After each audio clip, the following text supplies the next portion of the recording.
ರಾಜಧಾನಿ ಸ್ಥಿತಿ ಎಂಥ ದುಸ್ಥಿತಿಗೆ ಹೋಗಿದೆ ಅನ್ನೋದಕ್ಕೆ ಇದೊಂದು ಜ್ವಲಂತ ಉದಾಹರಣೆ.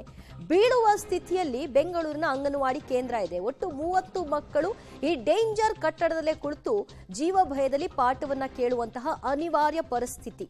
ಪಬ್ಲಿಕ್ ಟಿವಿ ಎಕ್ಸ್ಕ್ಲೂಸಿವ್ ದೃಶ್ಯವನ್ನ ಸೆರೆ ಹಿಡಿದಿದ್ದು ಈ ವರದಿಯನ್ನ ಬಿತ್ತರ ಮಾಡಿದೆ. 3-4 ವರ್ಷಗಳಿಂದ ಇದೇ ಕಂಡೀಷನ್ ಅಲ್ಲಿ ಆ ಒಂದು ಕಟ್ಟಡ ಇದೆ. ಆದ್ರೂ ಯಾರ ಗಮನಕ್ಕೂ ಬಂದಿಲ್ವಾ ಅಥವಾ ಬಂದಿದ್ರೂ ಕೂಡ ಉಡಾಫೆನಾ? 30 ಮಕ್ಕಳ ಜೀವಕ್ಕೆ ಬೆಲೆ ಇಲ್ವಾ ಅನ್ನುವಂತಹ ಸಹಜ ಪ್ರಶ್ನೆ ಮನೆ ಮಾಡಿದೆ. ಬಜೆಟ್ನಲ್ಲಿ ಸ್ವಂತ ಕಟ್ಟಡಗಳನ್ನ ಕಟ್ಟಲಿಕ್ಕೆ ಈಗಾಗಲೇ ಒಂದು ಘೋಷಣೆಯನ್ನ ಮಾಡಿದ್ದಾರೆ. ಅದು ಯಾವಾಗ ಆಗುತ್ತೋ ಗೊತ್ತಿಲ್ಲ. ಅಲ್ಲಿವರೆಗೂ ಕಥೆ ಏನು? ಅಂಗನವಾಡಿ ಮಕ್ಕಳ ಜೀವದ ಮೇಲೆ ಇಲಾಖೆ ಅಧಿಕಾರಿಗಳು ಚೆಲ್ಲಾಟ ಆಡ್ತಾ ಇದ್ದಾರೆ. ಸದ್ಯ ಬಸವನಗುಡಿ ಕ್ಷೇತ್ರದ ಅಂಗನವಾಡಿ ಕೇಂದ್ರವೊಂದರಲ್ಲಿದ್ದೇನೆ. ಇದು ಸುಮಾರು ಹಳೆಯದಾಗಿರುವಂತಹ BBMPಯ ಕಟ್ಟಡ. ಸೊ ಇದೇ BBMPಯ ಕಟ್ಟಡವನ್ನ ಅಂಗನವಾಡಿ ಕೇಂದ್ರ ಅಂತ ಹೇಳಿ ಮಾಡಿಕೊಳ್ಳಲಾಗಿತ್ತು. ಸೊ ಇಲ್ಲಿ 2 ಅಂಗನವಾಡಿ ಕೇಂದ್ರಗಳಿದ್ದಾವೆ. 2 ಅಂಗನವಾಡಿ ಕೇಂದ್ರಗಳು ಕೂಡ ಶಿಥಿಲ ವ್ಯವಸ್ಥೆಗೆ ತಲುಪಿದಾವೆ. ಸೊ ಅದು ಯಾವ ಸಂದರ್ಭದಲ್ಲಿ ಬೀಳುತ್ತೆ ಅನ್ನುವಂಥದ್ದು ಊಹೆ ಮಾಡೋದಕ್ಕೂ ಕೂಡ ಆಗೋದಿಲ್ಲ. ಅಷ್ಟರ ಮಟ್ಟಿಗೆ ಹಳೆಯದಾಗಿದೆ. ಸಿಮೆಂಟ್ ಎಲ್ಲವೂ ಕೂಡ ಕಿತ್ತು ಬರ್ತಾ ಇದೆ. ಸೊ ಮೇಲ್ಭಾಗದ ಸುಣ್ಣ ಅದೆಲ್ಲವೂ ಕೂಡ ಯಾವುದೇ ಗುಣಮಟ್ಟನೇ ಇಲ್ಲ. ಒಳಭಾಗದ ಆ ಒಂದು ಕಬ್ಬಿಣದ ಒಂದಿಷ್ಟು ಎಕ್ವಿಪ್ಮೆಂಟ್ಸ್ ಏನಿದೆ ಅದೆಲ್ಲವೂ ಕೂಡ ತುಕ್ಕು ಹಿಡಿದಿದ್ದಾವೆ. ವಾಸ್ತವವಾಗಿ ಹೇಗಿದೆ ಕ್ವಾಲಿಟಿ ಅನ್ನುವಂಥದ್ದನ್ನು ಕೂಡ ತೋರಿಸ್ತಾ ಹೋಗ್ತಾನೆ. ಇದು ಮೇಲ್ಭಾಗ ಸೊ ಏನೂ ಇಲ್ಲ, ಇದು ಹಂತವಾಗಿ ಉದುರಿ ಹೋಗ್ತಾ ಇದೆ. ಸೊ ಇದೆಲ್ಲವೂ ಕೂಡ ಮಣ್ಣು ಬರ್ತಾ ಇದೆ, ಯಾವುದೇ ಕ್ವಾಲಿಟಿ ಇಲ್ಲ.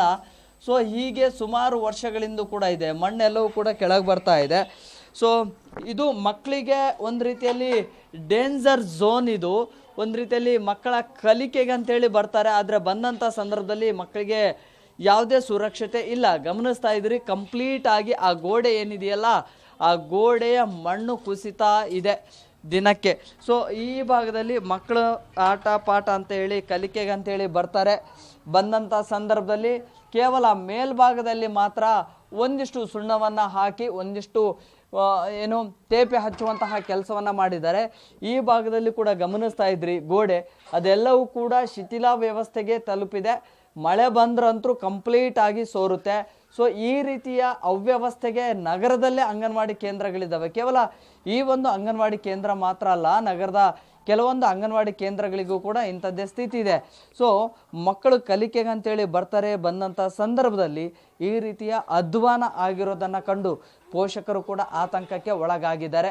ಗಮನಿಸ್ತಾ ಇದ್ರಿ ಮಕ್ಕಳು ಈ ಭಾಗದಲ್ಲಿರ್ತಾರೆ, ಸೈಡ್ಗೆ ಅದೆಲ್ಲವೂ ಕೂಡ ಹಂತವಾಗಿ ಕುಸಿಯುವ ಹಂತಕ್ಕೆ ತಲುಪಿದೆ ಆ ಭಾಗದಲ್ಲಿ. ಜೊತೆಗೆ ಮೇಲ್ಭಾಗದಲ್ಲಿ ಕೂಡ ಯಾವುದೂ ಕೂಡ ಸುರಕ್ಷತೆ ಇರಲಿಲ್ಲ. ಮಕ್ಕಳು ಒಂದು ರೀತಿಯಲ್ಲಿ ಆತಂಕದಲ್ಲೇ ಅವರ ಮಕ್ಕಳ ಒಂದು ಪೋಷಕರು ಕೂಡ ಇದ್ದಾರೆ. ಇದು ಅಂಗನವಾಡಿ ಕೇಂದ್ರ 2, ಮತ್ತೊಂದು ಅಂಗನವಾಡಿ ಕೇಂದ್ರ 1. ಅಂದರೆ ಒಂದೇ ಕಟ್ಟಡದಲ್ಲಿ 2 ಅಂಗನವಾಡಿ ಕೇಂದ್ರಗಳಿದ್ದಾವೆ. ಅದನ್ನು ಕೂಡ ತೋರಿಸ್ತಾ ಹೋಗ್ತೇನೆ.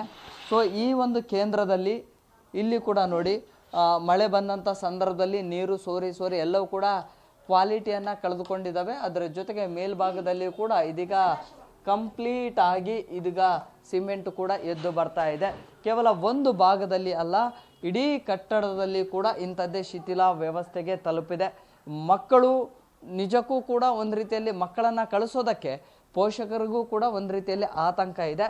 ಸೊ ಈ ಭಾಗದಲ್ಲಿ ಏನಿದೆಯಲ್ಲ ಇಲ್ಲಿ ಕೂಡ ನೋಡಿ ತಾವು ಗಮನಿಸ್ತಾ ಇದ್ದೀರಿ ಕಂಪ್ಲೀಟ್ ಆಗಿ ಜಸ್ಟ್ ಒಂದೇ ಒಂದು ಸ್ಮಾಲ್ ಟಚ್ ಕೊಟ್ಟರೆ ಸಾಕು ಎಲ್ಲವೂ ಕೂಡ ಉದುರಿ ಹೋಗುತ್ತೆ. ಮೇಲ್ಭಾಗದಲ್ಲಿ ಅದೆಲ್ಲವೂ ಕೂಡ ಕಳಪೆ ಅಂದರೆ ಈ ಗುಣಮಟ್ಟ ಎಲ್ಲವೂ ಕೂಡ ಕಳೆದುಕೊಂಡಿದೆ. ಅಂದರೆ ಸುಮಾರು ವರ್ಷಗಳ ಹಿಂದೆ ನಿರ್ಮಾಣ ಮಾಡಿರುವಂಥದ್ದು. ಸೊ ಅದಾದ ನಂತರ ಈ ಭಾಗದಲ್ಲಿ ಸಿಮೆಂಟ್ ಏನಿದೆಯಲ್ಲ ಆ ಸಿಮೆಂಟ್ ಕೂಡ ಗುಣಮಟ್ಟವನ್ನು ಕಳೆದುಕೊಂಡು ಅದೆಲ್ಲವೂ ಕೂಡ ಹಂತವಾಗಿ ಈಗ ಉದುರಿ ಹೋಗ್ತಾ ಇದೆ. ಸೊ ಹೀಗೆ ಮಕ್ಕಳ ಒಂದು ಆರೋಗ್ಯದ ಜೊತೆಗೆ ಜೀವದ ಮೇಲೆ ಕೂಡ ಒಂದು ರೀತಿಯಲ್ಲಿ ಆತಂಕ ಹೆಚ್ಚಾಗಿದೆ. ಪೋಷಕರಿಗೂ ಕೂಡ ಒಂದು ರೀತಿಯಲ್ಲಿ ಭಯ ಶುರು ಇದೆ. ಪೋಷಕರೊಬ್ರು ಇದ್ದಾರೆ, ಮಾತನಾಡಿಸ್ತೀನಿ. ಅಮ್ಮ ಹೇಳಿ, ಈ ರೀತಿ ಅಧ್ವಾನ ಸ್ಥಿತಿಯಲ್ಲಿದೆ, ಎಷ್ಟು ಆತಂಕ ಇದೆ, ಎಷ್ಟು ಭಯ ಇದೆ ಆಸ್ ಎ ಪೇರೆಂಟ್ ಆಗಿ? ಭಯ ತುಂಬಾನೇ ಇದೆ ಸರ್. ಇಲ್ಲ ಅಂತ ಹೇಳಿದ್ರೆ ಹೆಂಗೆ ಹೇಳೋಕ್ಕಾಗುತ್ತೆ? ಎತ್ತು ಮಕ್ಕಳನ್ನ ಬಿಟ್ಬಿಟ್ಟು ನಾವು ಧೈರ್ಯವಾಗಿ ಇರೋಕ್ಕಾಗಲ್ಲ. ಆದರೆ ವಿಧಿ ಇಲ್ಲ. ಇದನ್ನ ಸರ್ಕಾರ ಗಮನಿಸಬೇಕು, ಕಾರ್ಯಗತ ಮಾಡಬೇಕು, ನವೀಕರಣ ಮಾಡಬೇಕು. ಇಷ್ಟೇ ಸರ್ ನಾನು ಕೇಳ್ಕೊಳ್ಳೋದು. ಎಷ್ಟು ವರ್ಷದಿಂದ ಈ ಸ್ಥಿತಿ ಇದೆ ಆಮೇಲೆ? ಸರ್ ನಾನು ಹಾಕಿರೋದೇ ಈ ವರ್ಷ ನನ್ನ ಮಗಳನ್ನ ಇಲ್ಲಿಗೆ. ಎಷ್ಟು ವರ್ಷದಿಂದ ಅನ್ನೋದು ನನಗೆ ಕನ್ಫರ್ಮ್ ಆಗಿ ಗೊತ್ತಿಲ್ಲ.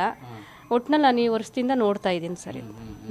ಒಂದು ರೀತಿಯಲ್ಲಿ ಮಕ್ಕಳನ್ನ ಬಿಡೋದಕ್ಕೆ ಭಯ ಇದೆ ನಿಮಗೆ. ಖಂಡಿತ ಸರ್. ಓಕೆ, ಬಸವನಗುಡಿ ವಿಧಾನಸಭಾ ಕ್ಷೇತ್ರದಲ್ಲಿ ಬರುವಂತಹ ಈ ಒಂದು ಅಂಗನವಾಡಿ ಕೇಂದ್ರ ಈ ರೀತಿ ಅಧ್ವಾನ ಸ್ಥಿತಿಗೆ ತಲುಪಿದ್ರು ಕೂಡ ಸಂಬಂಧಪಟ್ಟಂತಹ ಅಧಿಕಾರಿಗಳು ಅದನ್ನ ಮತ್ತೆ ನವೀಕರಣ ಮಾಡುವಂತಹ ಯಾವ ಗೋಜಿಗೂ ಕೂಡ ಹೋಗಲಿಲ್ಲ. ಸುಮಾರು ಜನ ಮಕ್ಕಳು ಇಲ್ಲಿಗೆ ಕಲಿಯೋದಕ್ಕೆ ಅಂತೇಳಿ ಬರ್ತಾರೆ.